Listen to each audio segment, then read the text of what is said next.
What's going on, FA Nation? Jon Impemba here with Howard Bender. Welcome to the Fantasy Alarm NFL DFS podcast and live stream. Recording here for week 18 of the NFL season. We've made it, Howard, to the end of the NFL year. DFS playoff content right around the corner, but we got to get through week 18. Week 18 is always a fun week in the NFL. We have teams sitting starters, teams playing starters for half a game, bench guys coming into prominent roles, creating great value. We have certain teams that are playing their starters entirely because they have things to play for. And this season, the NFL threw a wrinkle in. We got 2 Saturday games here as well because they just can't help themselves but monopolize people's time. Yeah, it's unbelievable. There's so much going on right now with the NFL that is just an absolute nightmare. And I guess we can kind of lead off this podcast here, like I actually led off the Cash It podcast, is that we are able to move forward right now. The Damar Hamlin incident that happened, absolutely tragic, but we've received nothing but positive news right now. It sounds to me like Damar Hamlin is going to be making a very strong recovery. He's already FaceTiming with teammates. Mm-hmm. He was communicating via, the written word. So, I mean, it's so that stuff there. I mean, as crazy and as stressful as it was, the good news that we're getting now, and we can be very thankful for that, in the sense that we can now kind of move forward here with week 18, which is like, it's a big crap fest. Yeah. Just in the sense of, I mean, like you just rounded out, who's sitting, who's starting, who's got what to play for, how do you want to build your lineups? Like, to me, and we'll talk about the Saturday slate in a second here. To me, I'm building the playbook for the Sunday slate based on cash game play. Sure. Okay? Because for GPP tournaments, everybody's in play. Right? We don't know. I mean, you could use Jalen Hurts, right? And he could have a great first half, and the Eagles could take him out in the second half. Like, we don't know if he's going to play the full game. Right. For the same token, you've got the 49ers and you've got the Dallas Cowboys. How do we know they don't pull their starters midway through? So for GPP tournaments, I feel like, there's so much that's in play that when we look at the main slate on Sunday, the playbook that I'm building is really going to be based on much more cash game action than for GPP, because dart throws all over the place. Now the whole board, the whole playbook should just have the dartboard cover. Honestly, this week, instead of just a regular player cover, your playbook this week is the dartboard. I did the quarterback coach, and knowing that even half the teams aren't playing for anything, I put the quarterbacks that are at least playing for something. You mentioned, the Cowboys, 49ers, and Eagles. They're all still in contention for that number 1 seed, and they're all playing at 425. So, at least the expectation is that they're going to play. But if in the second quarter the Cowboys look up and see the Eagles up 35-0 on, the Giants, because Dayball isn't playing Daniel Jones and all them, the Cowboys are probably going to go ahead and sit down Dak and those guys because they got a playoff, knowing that they're going to be locked into a wild card. Same thing with the 49ers. So, it's all predicated on how the Eagles perform against the Giants there. Everybody's going to be scoreboard watching, a lot of that stuff going on. So that's how I kind of wrote up the quarterback coach, was like, these are at least the teams that are playing for something, because it's pretty gross. And the fact that they also gave us the Saturday game, there's still a Sunday night football game, it kind of takes away more teams that at least have stuff to play for as well. Jacksonville, Tennessee on Saturday night is a win and in. Kansas City, Las Vegas, Kansas City's playing for that 1 seed. Sunday night football is Detroit, Green Bay, they're playing for a playoff spot. They took those teams off the main slate, teams that actually were playing for something, which means it dilutes the player pool of guys that we're looking to target as well for the Sunday main slate. So, yeah, definitely going to be interesting here as we kind of go ahead and build. You're going to be seeing $3,000 wide receivers that you've never heard of, probably going off for 30 fantasy points this week because they're starting, and they're going up against defenses that aren't very good or aren't trying either. So it'll be an interesting slate for sure. Love that DraftKings is giving us a $1.5 million Saturday special contest here 500 grand to first place on a 2-game slate. Just, anything to rake in the money here. Yeah, exactly. Anything to rake in the money because 2-game slates, and I talk about this all the time. They're like they're like lottery scratchers, and unless you're a 150 lineup, max lineup enter, even that doesn't guarantee you anything. Right. So it's definitely a tough spot to be in, for that. And so the sites will do their cash grab. I recommend, listen, if you're going to use the playbook this week, I recommend you getting involved in some cash games and stop chasing the insane prize. Wait till you guys see, I can't wait to see because I honestly believe that the cash game lineups that you build, you should just plug into the GPPs instead of making all of these massive guesses and crazy dart throws. Right. Like you just said, a $3,000 receiver who's going to go off for 35 points. Good luck finding out who that is, Raheem Shaheen. And then good luck trying to make sure that, he's in as many lineups. So it's going to be Jalen Naylor this week there, Howard. Minnesota Vikings, that's where we're going. $3,000 wide receiver. Don't you worry about it. Listen, I don't think they're throwing to anybody else but Justin Jefferson. He needs 176 yards to break the record. You're out of your mind. You think that in a game that means nothing to them, they're going to have Justin Jefferson out there for They have to win it, actually. Otherwise, they end up if they want to move up, they can move up into the number 2 seed. If Dallas and all them lose, right? Just San Francisco. Just San Francisco? If San Francisco, who is not going to have Christian McCaffrey, who is dealing with injuries to Deebo Samuel, Brock Purdy's banged up. If Kyle Shanahan wants to play it a little close to the vest, granted, it's Arizona, and Arizona's atrocious. Yeah, David Blau's out there, you know what? Listen, we saw. Think back a couple of Thanksgivings ago. I remember. David Blau wasn't terrible. No, that was when they announced him to start. I immediately tweeted that out. Don't forget that game against Chicago in 2019, 280 and 2 scores. Yeah. I think that Minnesota does need to win that one there, and then listen, I don't know Kevin O'Connell on a personal level. I don't know Justin Jefferson. I don't know Kirk Cousins. We're not all friends, sitting around and me being able to ask that question. But it'd be a lot cooler if you did. Listen, yes, it would. Wow, was that a movie? That was a movie reference. I pulled them out for you there. Little Days of Confused. I'm stunned. Like you should just drop the mic and leave the podcast right now, dude. That was the highest thing. Yeah.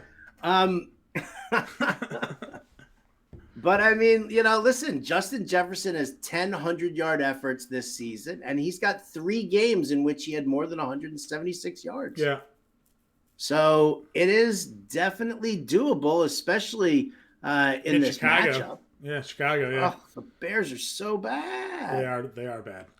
So all right, but we're getting games. ahead of ourselves. Let's do the Saturday slate here. Let's just talk about these 2 games, kind of figure out where our best bets are as far as who we want to lock in for DFS, and we'll start with Kansas City against Las Vegas. Mm-hmm. Obviously, Mahomes is there, Jerick McKinnon, Travis Kelce, and then everything else is kind of what do you think?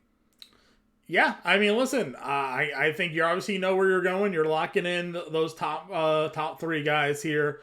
Mecole Hardman's been activated for this game. I don't know your thoughts on Mecole here. If you think there's going to be any value for him on this slate. They opened the window for him. He's listed as questionable. Are they going to give him a limited snap share? Are they going to work him in right away? He had 3 touchdowns in 3 weeks before he went down with the injury and started was quickly becoming what looked like one of the favorite targets of Patrick Mahomes there. We've seen Kadarius Toney over the last few weeks start to step up. Now, Hardman coming back, does that impact Toney, who had 4 for 71 last week? Juju's been pretty inconsistent. So I think you're just dart throwing with one of the wide receivers. I think MVS actually played every snap last week.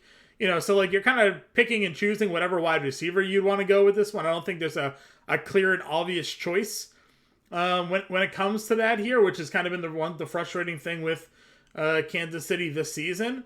But I think you definitely go with McKinnon. You're definitely locking in Mahomes on the Saturday slate here. And if you want to go anybody else in this matchup, you certainly can. Tight ends against Las Vegas have had a lot of success. It's just expensive, right? That's the problem with Kansas City is they're so expensive all the time. They kind of fit into your lineups.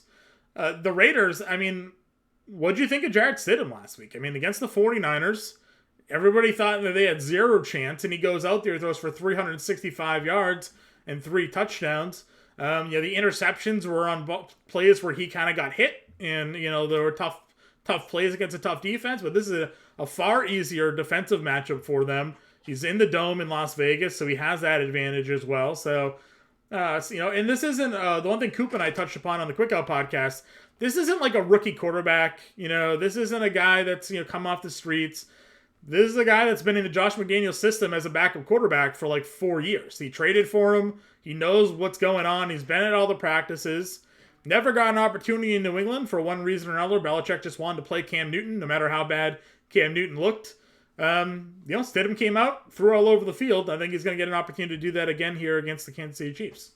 He's definitely going to get the opportunity to do that against the Chiefs. Absolutely. And I think, I looked at it and it was so funny. Like I was sitting there talking about it throughout the week, just saying, I'm like, listen, he knew the system. That's I think is what has been one of the biggest problems for the Raiders throughout the year is that this is Josh McDaniels' system.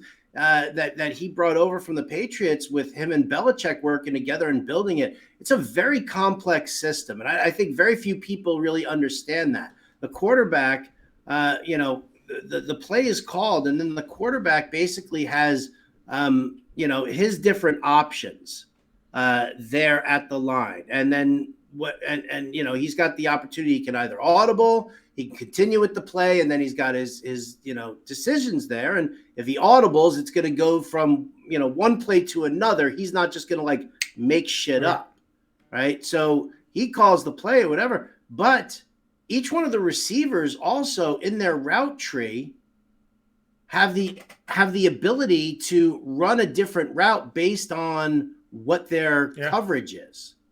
And so it's up to the quarterback to not only call the play, but then to identify what the receiver coverage is, and then have to turn around and say, okay, well, this wide receiver, because he's got this guy who's giving him press man coverage right now, so he's going to run this route instead of running the other route. And I mean, so if you look at like this entire, offensive scheme, it's incredibly complicated. Yeah. It requires all the players to be on the same page with how they're reading the defenses. And I think that's one of the biggest issues that Derek Carr has had, as well as guys like Devontae Adams, who have come in as new receivers learning this system. So, when you get a guy like Stidham in there who knows exactly what Josh McDaniels wants, it definitely helps him out. Now, for the Saturday slate, the question is Mahomes, Stidham, Trevor Lawrence. Yeah. I'm not even going to include Josh Dobbs in the conversation because it's pointless. Yes, could he do some like crazy thing? Absolutely. But am I banking on that? No. I'm looking at Mahomes, I'm looking at Stidham, and I'm looking at Trevor Lawrence. So the question is, John, which quarterback do you want to back the most? Listen, the thing is there's not a huge price difference between Stidham and Lawrence. It's $700. So it probably would be Lawrence for me if I had to pick one or the other for value. But, if you needed to fit Kelsey and Henry and, Adams in your lineup, like you're going the Stidham route for that, right? Like if you're trying to jam in those top price guys, you got to go the cheapest quarterback.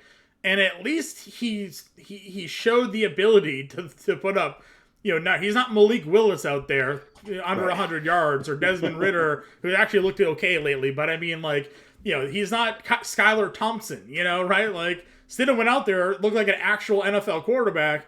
And the running joke around New England when he was the backup quarterback and people were kind of calling for him was there. It's like, remember, he did beat Alabama when he was at Auburn, right? He's faced big time competition before when Alabama was one of the best teams in the country, and he went out there and actually beat them as like a sophomore. So Stidham isn't a zero. He just had no opportunity in the system that he was on. McDaniels is given an opportunity. So I don't mind Stidham, but I would lean Trevor Lawrence as my QB1 for this week if I'm spending down in the mid-tier here. But if I needed to go stars and scrubs per se, I mean, $5,400 for a guy that just gave you. Well, I don't, again, I don't know if you need to go stars and scrubs. That's why, because my question is, if you're going to sit there and play all these guessing games with the Chiefs, because we do, like it's a guessing game as to who's going to catch passes. Sure. And you look at the fact that, Kelsey really hasn't been Travis Kelsey for the last 5 or 6 weeks. Sure. Defenses are keying in on him a lot more. Now, this is the Raiders. So I guess the question is, by having Mahomes as your QB, you're getting that slice of Kelsey, all the receivers, and and even a lot of Jerick McKinnon there. Right. So you're getting that. Is it better to do that and try and pick who the receiving targets and running backs are that you want for the other teams, because that it's like, is it easier to get like Devontae Adams, or are you interested in Zay Jones, Evan Engram, that kind of a situation? Yeah, no, for sure. And I'm just trying to build it out to see if it's even possible. It is very difficult to get Henry, Adams, and Kelsey in your lineup. I'll tell you that much. You got to straight up punt your defense and hope for the best, really, to even get a viable RB2 in that lineup. So you're not ready to fade Derrick Henry? No, I'm playing Derrick Henry. If you just Google Derrick Henry YouTube highlights, 90% of them are against Jacksonville. He's just, all of his 100-yard runs come against Jacksonville or Houston. So I think you kind of got to lock him in there and kind of run with it there. So yeah, I don't know. It's going to be an interesting slate for the quarterbacks. Again, I think going Lawrence makes a lot of sense. Stidham's the other value. I agree with you. No reason to play Dobbs. He's not that much of a discount over Stidham anyways. That's an extra $300 you're saving. Why even bother? For the running backs, Henry, of course, you're locking in. McKinnon, we like at $6,300. ETN against Tennessee is a little bit of a tougher matchup, but again, 103, 83, 108 the last 3 games for him. Rushing the football, so some pretty solid performances out of him there. I don't really know what to do with Pacheco anymore. I think he's just lost. If he's not finding a touchdown at this point, it's all McKinnon kind of leading that offense there. So running back position is kind of up or down. I know Jacobs will be involved in this one as well. Yeah, Jacobs will be involved in this one, but then of course, obviously, it bodes the question because he's once again questionable coming into the week. Yeah. Is that if the Chiefs are just beating them up? I mean, are they really going to run Josh Jacobs? I mean, I know that they don't care because they're eliminated too, right? They got nothing to play for, right? So. They've got nothing to play for. I guess the real question is are they going to try and re-sign Josh Jacobs? Therefore, let's protect him. Or we didn't pick up his 5th-year option. He's had this great game. He's going to want a ton of money, and we're not going to have it. And he's also talked in the media about how he's tired of losing here, right? Like he had that quote 2 weeks ago or something, basically saying like he's done losing in Las Vegas, right? So they could run him into the ground, man. Yeah. They could give him 20, 30 carries and not give a shit. Yep. I mean, listen, for a guy that wants a contract, 1,600 yards and 12 touchdowns is the way to get it.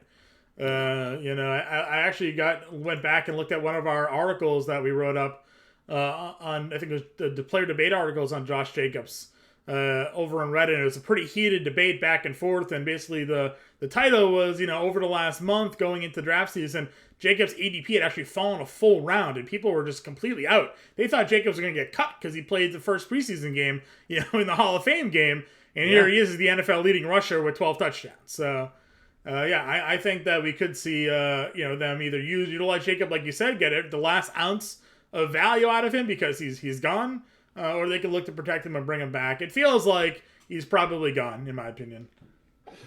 It's quite possible. Who did that debate? It was me and who? Oh, Britt Flynn.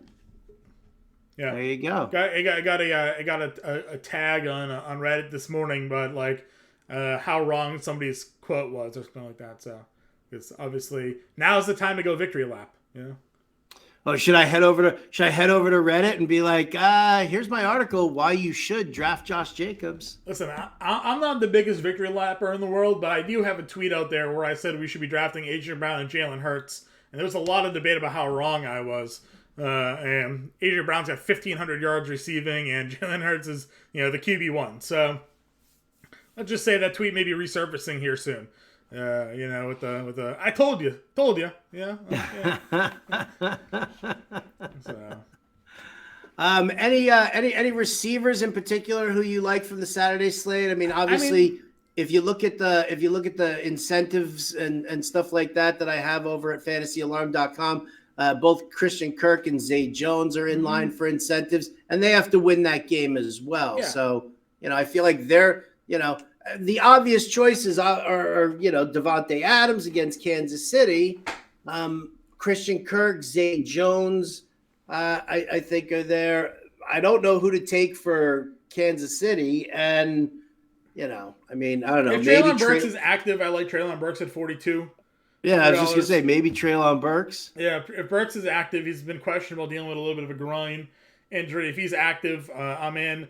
That catch he made on the sideline at the end of the second quarter, where his whole body was basically going out of bounds, and he used the toes of his feet to keep him inside, then also used his balance to stay inbounds, and then picked up an extra 20 yards and then got them in field goal range. It just shows, I think, the potential what Treylon Burks can be if he can just stay healthy.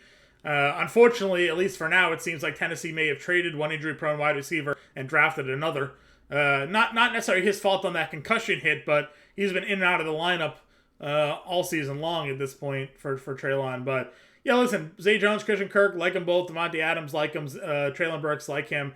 Everything else to me is very up and hit or miss. You just kind of good luck to you figuring out which one is going to be the guy to play here.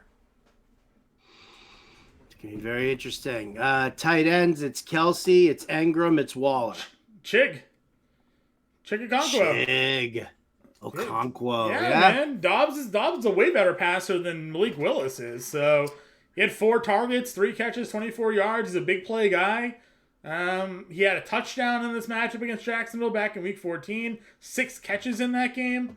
I'm in. Give me some Chig. Well, I mean, at the expense of fading Kelsey, or are you talking about dual tight ends again? Well, like I said, you could definitely do 2 tight ends. It's very difficult, like I said, to get both. If you're playing Kelsey, it's because you're fading Adams, I think, at this point. Because you can't fade Henry on this slate. The running back depth is shitty, right? So, everybody's going to gravitate towards running back and get Henry in their lineup. There's really no value running backs to use on the slate because it's 2 games.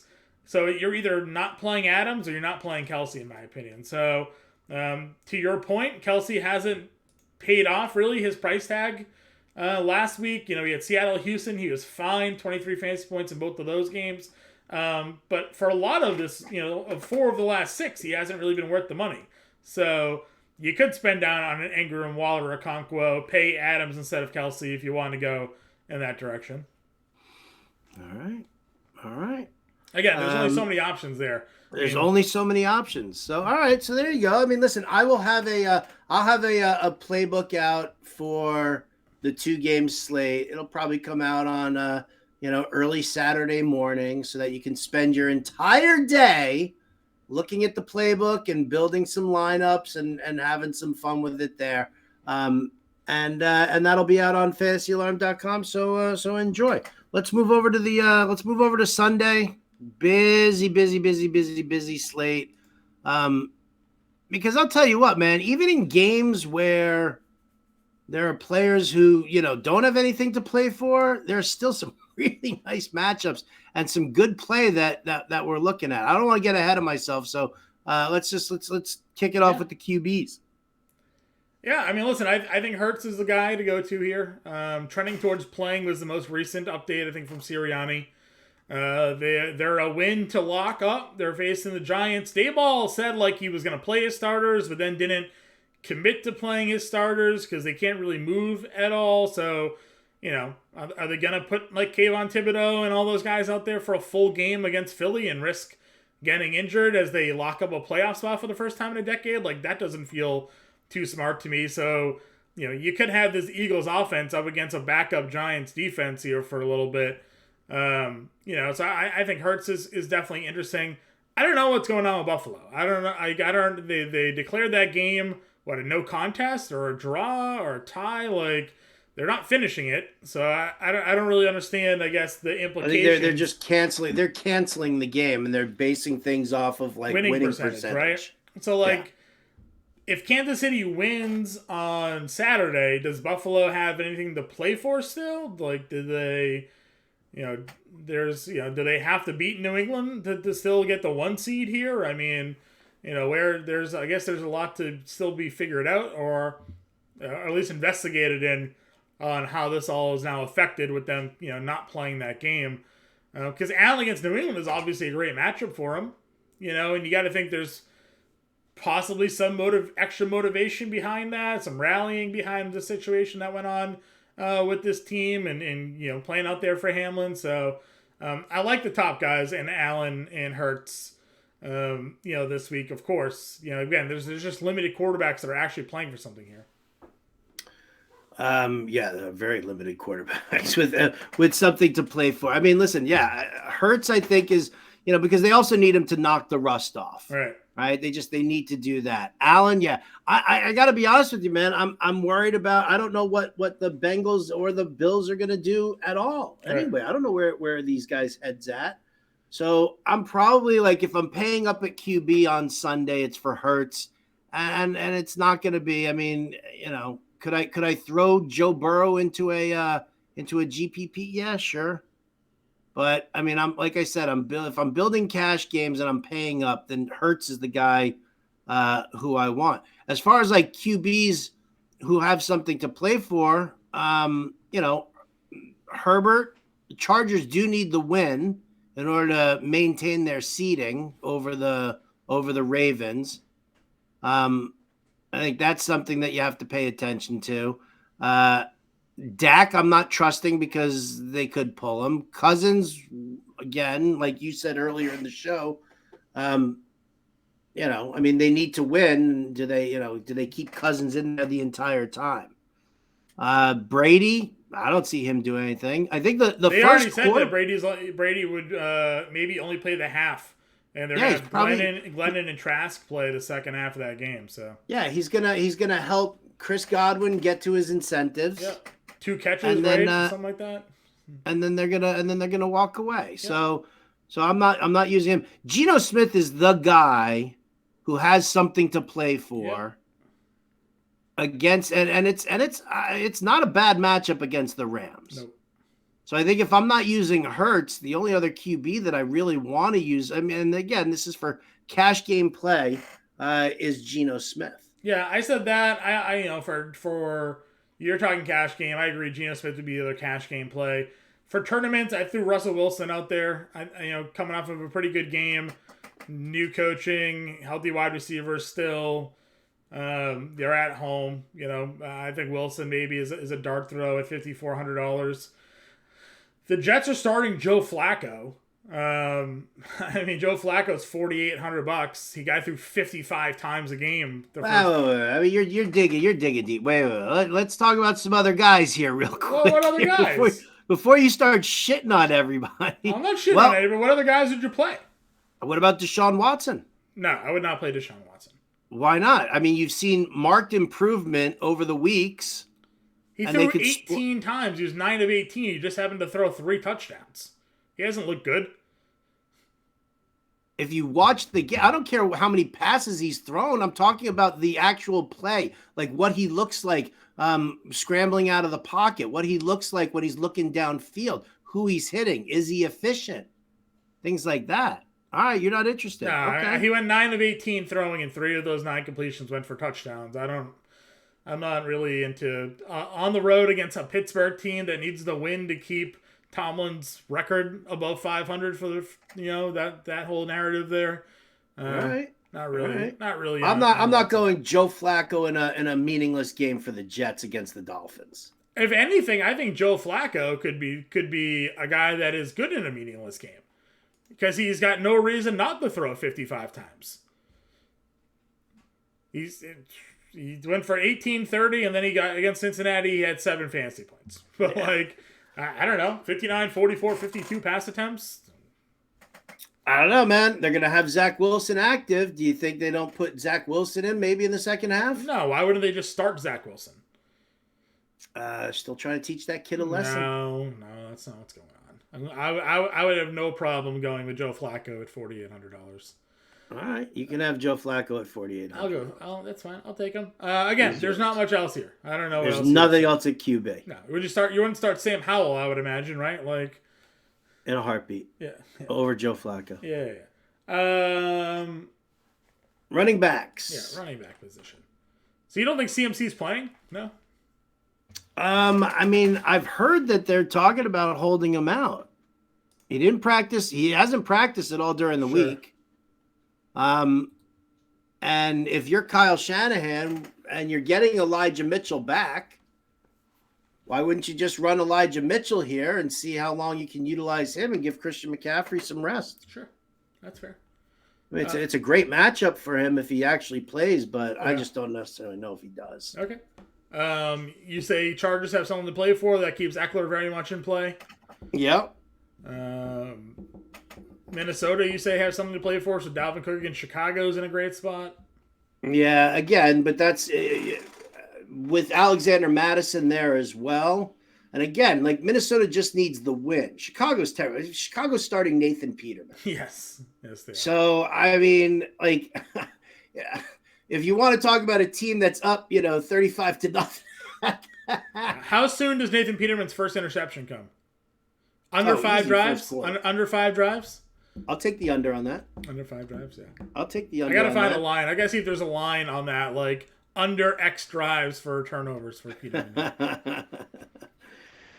So yeah, I mean, listen, I like Dalvin Cook against the Bears, but I do worry that they're going to put in some Alexander Madison as well. Do they run Montgomery in this game? Do you think? No, Justin Fields, so more of a traditional handoff offense for the Chicago Bears. I feel like you should, but they, I mean, I think Montgomery's in a good spot.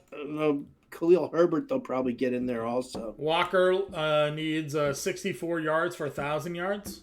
Walker needs to fucking practice is what he needs to do. Yeah. That whole backfield is all questionable, and everyone's got an ankle injury. I said, well, he's been questionable for a few weeks now. So right. So Walker, Homer, and DJ Dallas all questionable with the ankle injury. But yeah, if you want somebody who's got something to play for, I was screwing around with some lineups here. Oh, you know who we didn't even talk about? Like you just ran all the way to what's his face to Joe Flacco. Yeah. Right. Where are you on Sam Darnold? It's a meaningless game, but I don't know. Carolina. Yeah. Carolina has had the 3rd ranked passing offense over the last 6 weeks. Yeah. I mean, it hasn't really translated to much though. I mean, the Tampa Bay game, sure, he had 3 touchdowns, but he hasn't. The week that you were busting my balls, Sam Darnold. I was like, no, forget Sam Darnold. Well, I said Sam Darnold against Detroit because that would made sense. He had 21 fantasy points. Oh. One of them came on a rushing touchdown, not a passing touchdown. But all right, I just wanted to backtrack there for a second. Yeah, I got Panthers plus 3.5. Yeah, maybe. I mean, listen, DJ Moore's needs something X amount of yards for 1,000 yards again. So. Yeah, DJ Moore's got some incentives working there. I'm a big fan of that. I just again, against New Orleans, a team that's also kind of just packing it in for the season. It could be fun. But all right, I like Cam Akers 6,200 against Seattle. Cam Akers. I was fucking around with the lineup, but I've got Montgomery and Akers as my 2 running backs here. I think Akers is in a really good spot here, for sure. Najee Harris is closing in on 1,000 yards. He gets a really good matchup against Cleveland. He got that touchdown pass to win the game against Baltimore last week. $6K for him, I think, is a decent spot. Tyler Algier against a Buccaneers defense that probably won't be playing many of their starters there, at least by the second half. Taking over as a lead Miles back Sanders there. is a guy who you also, I know you jumped over him. I know you don't like him because of Boston Scott or well, yeah, Boston Scott has a crazy touchdown history against the Giants, apparently. Does he? Yeah, he even scored. He ran for a touchdown against them earlier this year too. Yeah, I don't like Sanders if Hurts is back. That's my thing there. So he's been so productive all year with Hurts. Yeah, but the touchdowns upside, like it just, I don't know. What are you talking? Look, how many touchdowns does he have this year? I know. So well, I know you know, but I mean, you gotta give me more than I know. But I get it. You're making a statement that he doesn't have the touchdown upside because of Jalen Hurts. Meanwhile, he's got 3 multi-touchdown games. I get what you're saying, and he's got 11 on the year. But so does a quarterback, right? So it's like, I don't know. To me, I get it. He's at 11. You're not wrong. I just still feel like there's too much potential inconsistency with Miles Sanders there. So that's what I'm looking at. Look at the dude's game log. Listen, I love Miles Sanders. I'm just saying in this instance, I am not in on Miles Sanders. You're killing Play me, him if you want. You're killing me, Smalls. Play him if you want. I'm not playing him. I'm not playing him. You can play him if you want. I'm not playing him. All right, fine. You're not playing him. I'm not playing You're not playing him. They got Josh Kelly all the way up to 5,600. Are you sure the Chargers have something to play for here? I believe so. If you let's see, let's look at the standings here. Why else would Kelly be $5,600? So the Chargers are 10-6. The Ravens are 10-6. Yeah, but the Ravens. The Chargers win the tiebreaker over the Ravens based on best winning percentage in conference games. So if the Ravens beat the Bengals, they go to 11-6. If the Chargers lose, they go to 10-7. Who gets the higher seed? Yeah. Are you mad? No, I'm just trying to see. Well, all right. Well, here we go. Then. You sound mad and disappointed. No. This is actually good. Well, no. No. Listen. Well, no. Folks out there listening, tweet at RotoBuzzGuy and at J Impemba. No. See, you're missing this. 777 because I want to know. This is why I was confused. The Bengals and Ravens play at 1:00. The Chargers play at 4:25. The Chargers will know where they stand in this scenario. Yes, they will. So that's why, because Kelly at 5,600 doesn't make sense unless the Chargers have nothing to play for.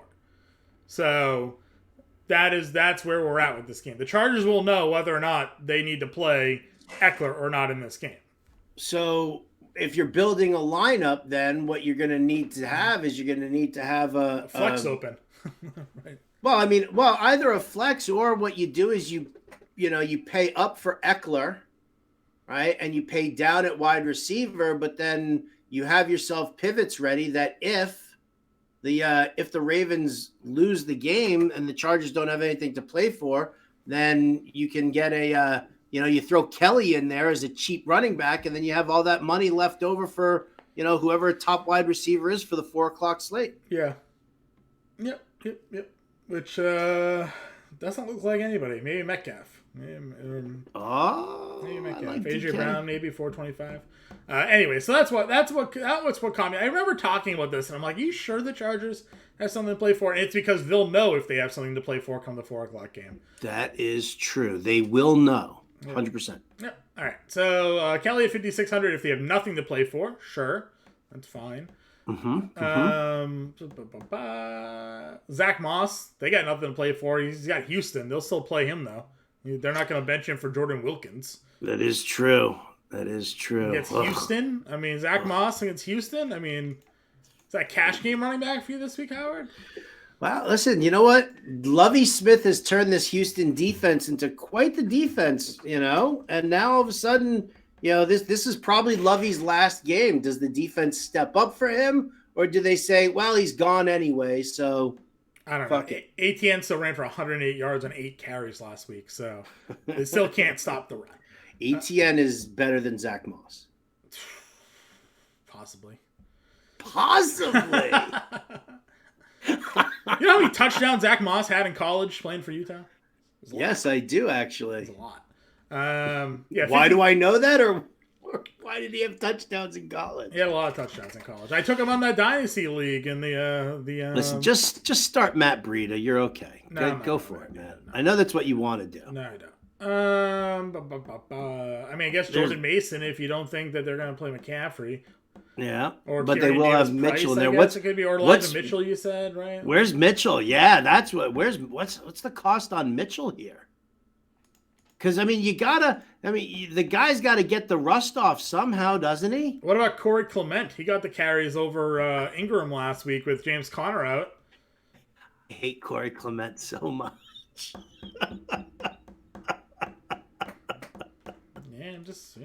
I hate him. Chase Edmonds got 10 fantasy points last week. Chase Edmonds. Do you know how many times? Don't you go dying on me.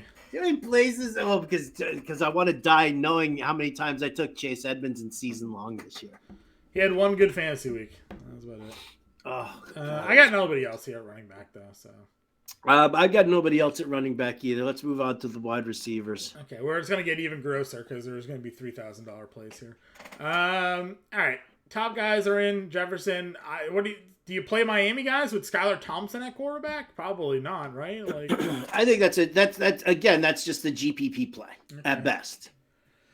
I'm not for cash game play. I'm not investing in Jefferson or Tyreek or Jamar Chase. I'm not even going to invest in CeeDee Lamb. I mean, the pricing here, AJ Brown, that's 5 guys who are over $8,000. Yeah. On DraftKings, that's, I mean, that kills you on pricing at points. Yep. Devonta Smith 75. Evans, yeah, had the big game last week. I was like, Evans needs 1,000 yards, right? No, he got there last year, 1,100 yards. Yeah. That's why we're in on Chris Godwin this week. I like Chris Godwin. God is correct.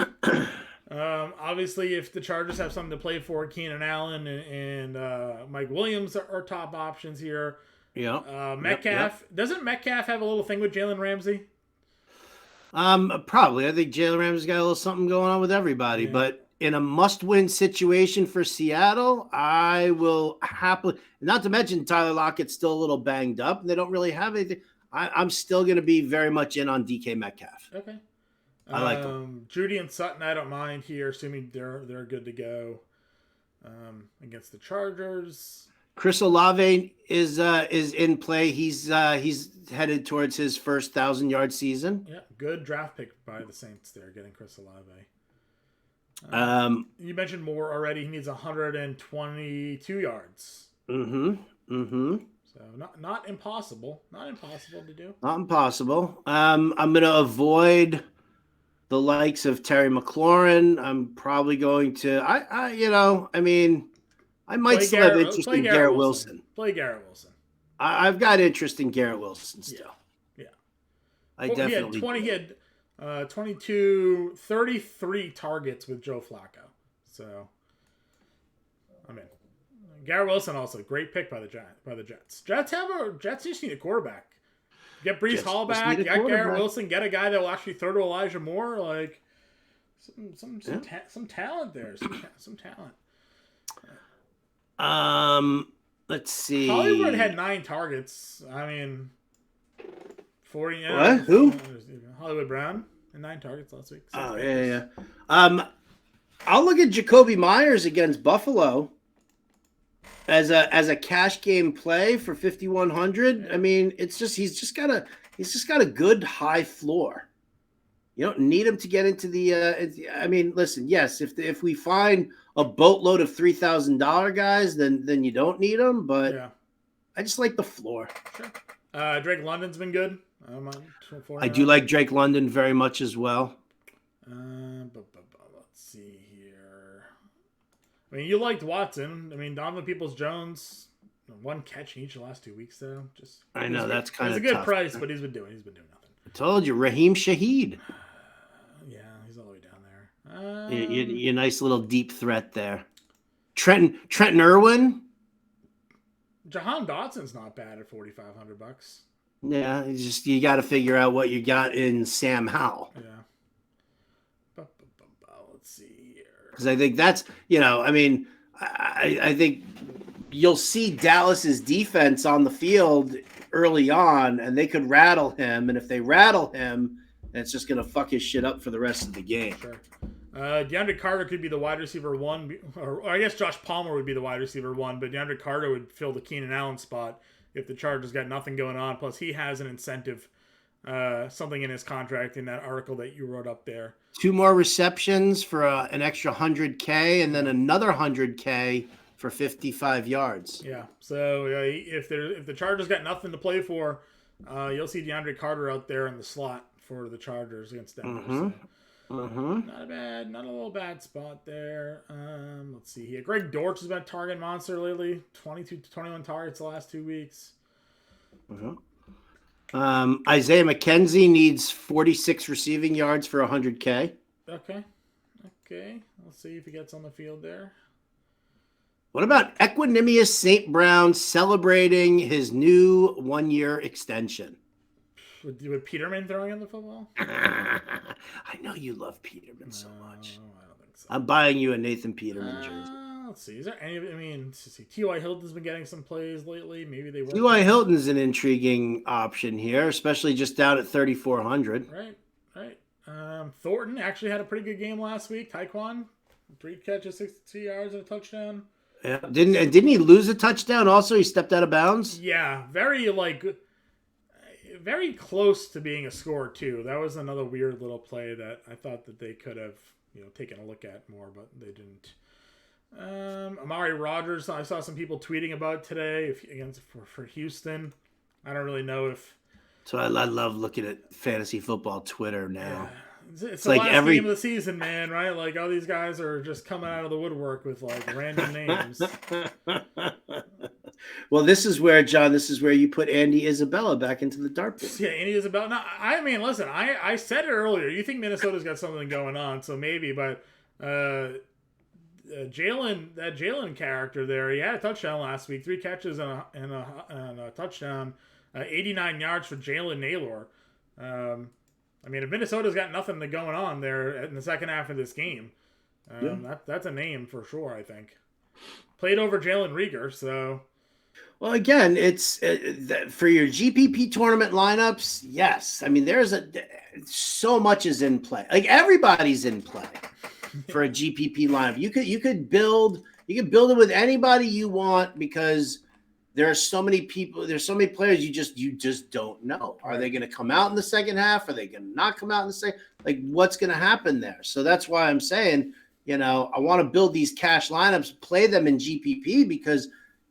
I feel like, it's the high floor guys, sure. Maybe I don't, take it down. Maybe I don't bink the GPP, but I could definitely stay in a decent cashing spot knowing that so many people are just throwing so many erroneous darts. Sure.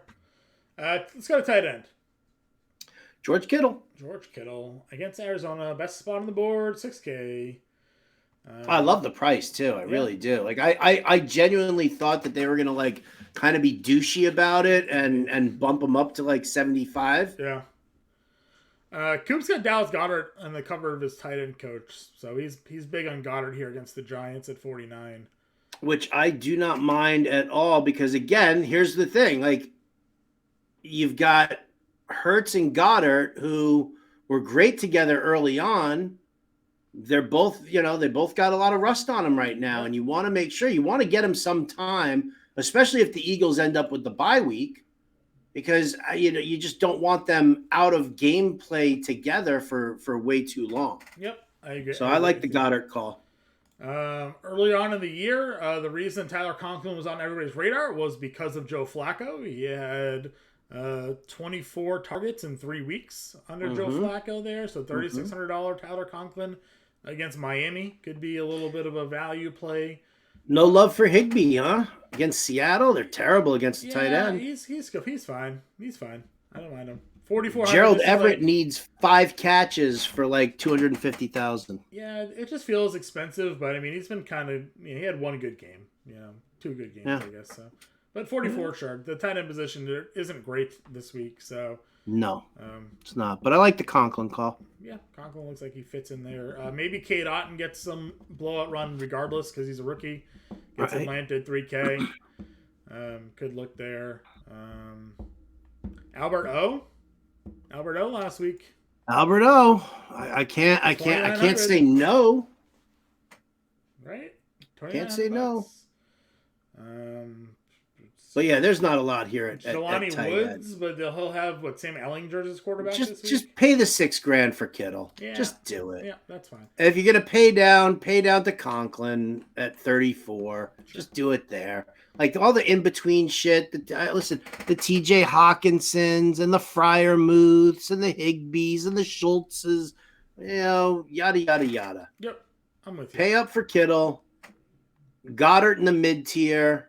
Conklin is the bargain. Sure.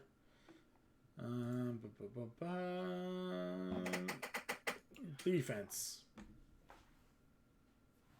How low do you go? Patriots at 2,200.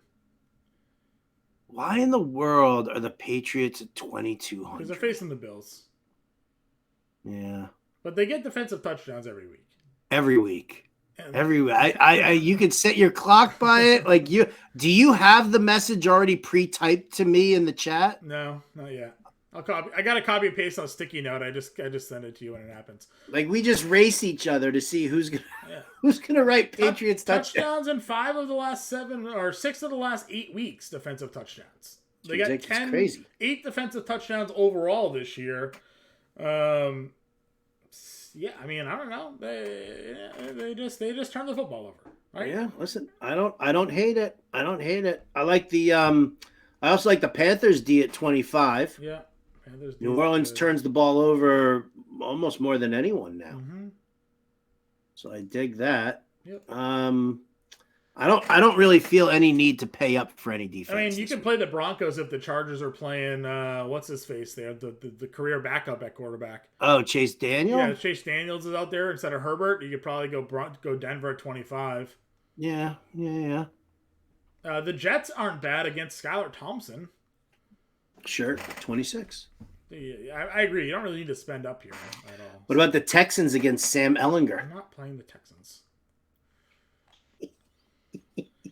I'm not playing the Texans defense. Playing the Texans. I'm Johnny Impemba. Steelers at 32 at home against Cleveland. I like that one. I like that. Sure. But again, I don't feel the need. Like if I can get the Patriots at 22 and I like the Panthers at 25. Well, let me ask you. Say the Giants go out there and they don't start Daniel Jones this week. Do you play the Eagles at 4K? Hey, those sack totals are gross. 6 or more in 5 straight weeks. It is pretty good. What's the season record for sacks by a team? They have 68 right now. That's I don't know. Yeah, if only there was a website that you could type that question in. I know there is. I wasn't sure if maybe you knew it. I can't imagine many teams have gone a 5-week stretch with 13, 19, 25, 32 sacks. That's a lot of sacks. That's a lot. It's impressive. So yeah, maybe if Daniel Jones isn't out there, you can go some Eagles defense up top. You got a lineup for me, Howard? I guess kind of, sorta. There you go. You ready? Yep. Sam Darnold at QB. Oh, you SOB. Okay. David Montgomery and Cam Akers. Akers. My wide receivers are DK Metcalf, DJ Moore, and Garrett Wilson. My tight end is George Kittle. Yep. My flex is Drake London. And that gives me the Panthers defense. Love it. Darnold, Montgomery, Akers, Moore, Metcalf, Wilson, Kittle, London, Panthers. Week 18 lineup breakdown for Sunday. Of course, Howard will have the Saturday 2-game breakdown. Saturday morning, he'll have the Sunday main playbook and dartboard out as well. Are you doing the morning show on Sunday, Howard, on XM? Yep, it's the final one. Right, yep, final one. Tune into that. There's no live stream this week with Coop and I on Sunday morning, so we'll be available in Discord if you're around. We'll answer your questions. But tune in to Howard and Fancy there Sunday morning, and then tune in late to myself and Ryan Hallam on XM 9 to midnight. The final Fantasy on our post-game show of the NFL season. We're giving away awards and breaking down the studs and duds. So check all of that out as well. Howard, it's been great. This has been a great season, right? We're done. I think maybe we'll do a DFS podcast. Maybe we'll do one for the first round. We'll see. But yeah, I'm done with you. Yeah, at least for the regular season, it's been fun. Oh, okay, maybe 18 weeks of NFL DFS. Well, you didn't do all of them. You took some vacation time.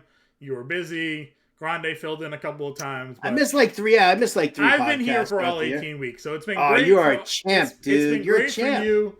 It's been great for everybody. We appreciate you all tuning in. Like and subscribe to the channel if you haven't done so at any point through the last 18 weeks. Help Howard and I out in the YouTube channel growth. Any parting words for the people at home? No. Just have some fun with the games. Play your cash games. Have some fun with the GPPs. This is where people don't really.